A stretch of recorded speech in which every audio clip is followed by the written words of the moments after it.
Okay, here we are. Hello, everyone. Um,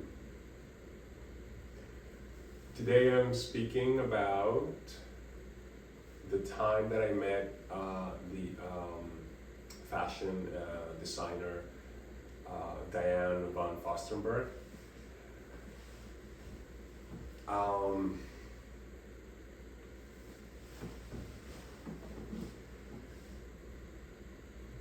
this is a fun story. So, let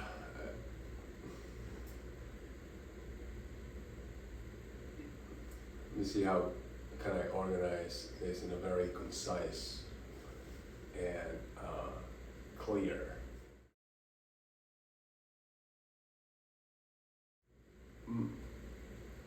My idea of approaching Diane von Fürstenberg was, it came from a very delusional place, meaning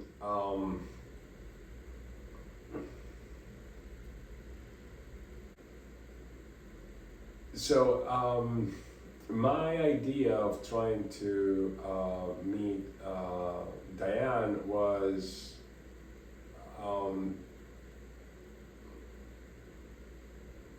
based on the absolute delusion that I wanted her to start a collaboration with me.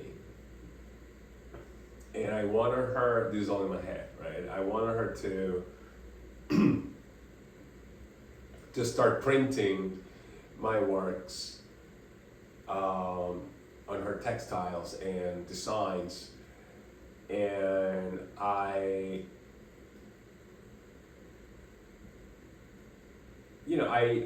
think that I did approach some digital textiles, printing, houses to at least to see how it would look. There are plenty of those digital printing houses, for textiles, as you're pretty aware of that. So I had this idea that it would be something that obviously has been done before,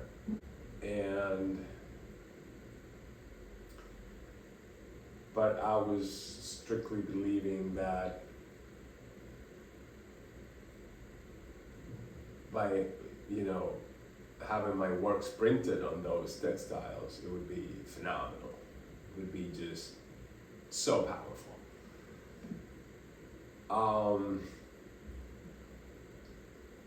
That's what we call an absolute delusion, because the pieces do not move quite like that in environments such as the fashion industry,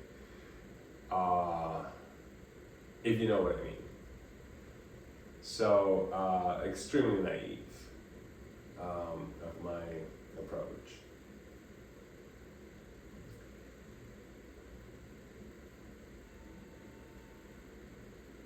But not quite, because the works were and are still on fire. So I guess I would have to meet the right, fashion designer, I guess. So I was riding my beautiful black cruiser that I had, and with my rolls under my arm. So I have my cruiser, I have my long rolls. So I would set up the rolls throughout my arm, and the long rolls will rest on the handle, the bike handle, and I would just go around everywhere. And I remember that I was, I think, celebrating summer in Meatpacking. I went to the Gainesford Hotel to have dinner, and I was in a very, very good mood. And then it was later on at night. Everything was more calm and unsettled around the street, so I passed by Diane von Fürstenberg's store in the Meatpacking, and I stood there and I said to myself, how can I get her one of my works? How can I make this happen? So I write her, I'm finding myself writing her a letter, a whole letter. And I made these beautiful piece called A Thankful Gargoyle. That was the title, A Thankful Gargoyle. Like the ones that you see on, the church, Notre Dame, church. And I stood there with my work, and I see through the window a very tiny, teeny space between both of the glass doors, like just a couple of inches, right? So I slided the work through the glass door, and watching how the piece flies on the air and just falls wide open with the letter inside the store. Now that to me was very magical. That was amazing. That was so cool. I really liked that.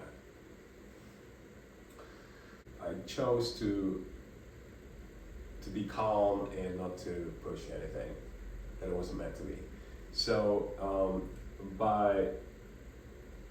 throughout those, I think I waited a couple weeks or a month, I think so, or 2 months. So I remember that I was biking again by the same area, and someone was coming out of the back entrance door, where actually she, I think that's the garage, where she would enter with her car, and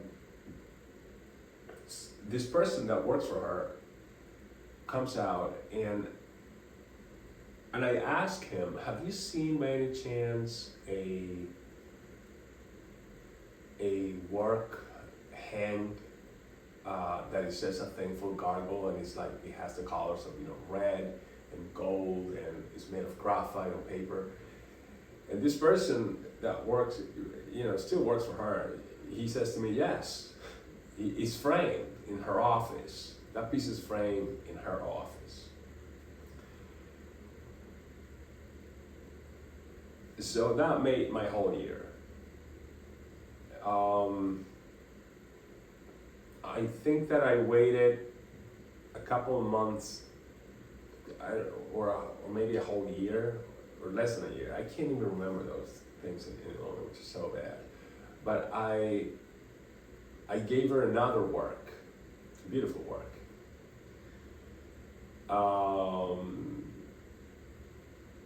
With this triad of colors, a sweater, like a woman wearing a long sweater with all these different colors lined up, with pencil. But my mission, to me, has been accomplished because she actually had the time and the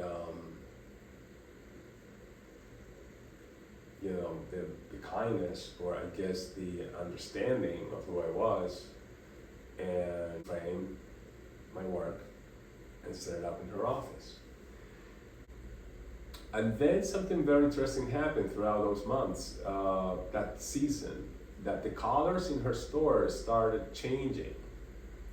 And I found it pretty cool, and maybe it's all my own delusion, but I think somehow that I did inspire something in her head to move a certain clothing line, upon my colors that I used, on the piece that I gave her. So, but that could be my own head. So, That's fine. So then maybe a couple of years went by, maybe 2 years or 1 year, I think 2 years went by. And I was uptown on Fifth Avenue and 75th Street by the museum. And I'm walking, I'm crossing the street, and I see this woman coming out of the car, and it was her. So I said, Diane, I can't believe you. I just want to introduce myself. I'm the one who gave you, that artwork and slide it throughout your door. And she was extremely surprised, very surprised, and super cool. And she was very shy. And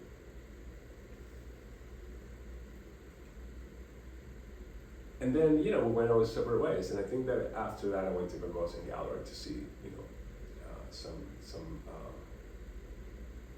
some installation that was running at the time. But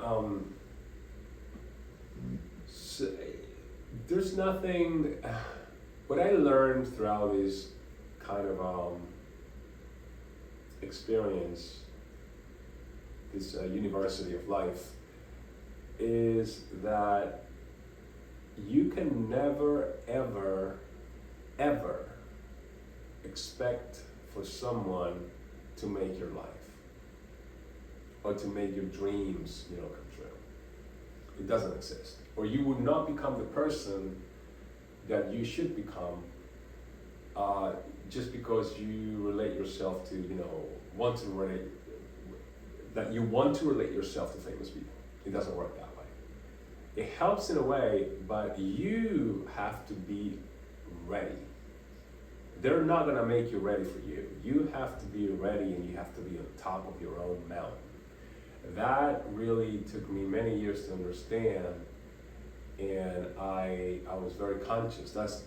In many ways, that's why I had the nerve to approach all these people, because I knew that I had something to give. And it was ready at that particular time. But now that I find myself in this more, solitary,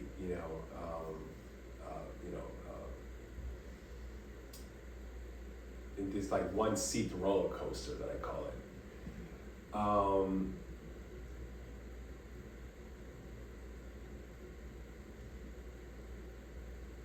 And I'm much older, and I can really feel the fermentation of my works, my tools, how my brain is changing throughout the year and the decades. I think it's amazing.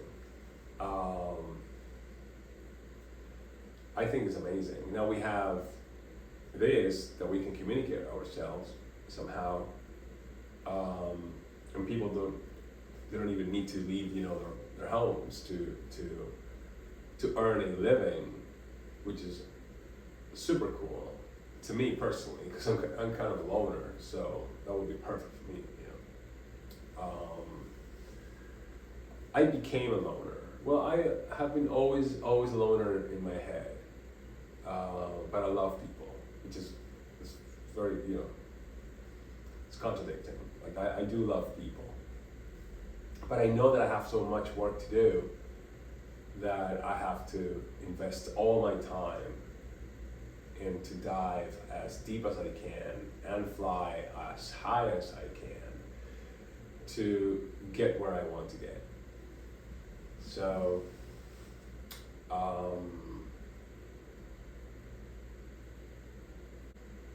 and I'm uploading all this material, and I have opened my social media accounts because I think it's important for me to grow and to share and to give